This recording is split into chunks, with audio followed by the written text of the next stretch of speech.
Odamlar nima deydi gapiraversin, odamlar gapirishdan hech qachon charchamagan. Sen tug'ilsang ham odamlar gapirgan, sen o'lsang ham odam gapiradi. Tug'ilganingda agar falonchining xotini tug'ibdi, qiz tug'ibdi deb agar gapirgan bo'lsa, o'lganingda falonchini xotini o'libdi yoki pismadonchini onasi o'libdi deb ham gapiradi. Va gapirish hech qachon tugamaydi. Biz odamlarni gapirishini yoki odamlarni og'ziga qarab ish tutishni yoki odamlarni og'ziga xo'jayinlik qilishni bas qilishimiz kerak.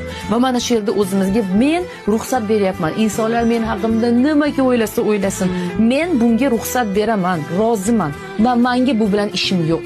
Men mana shu yerda mana shu holatni kontrol qila olmayman, nazorat qila olmayman, bu holatni to'xtata olmayman.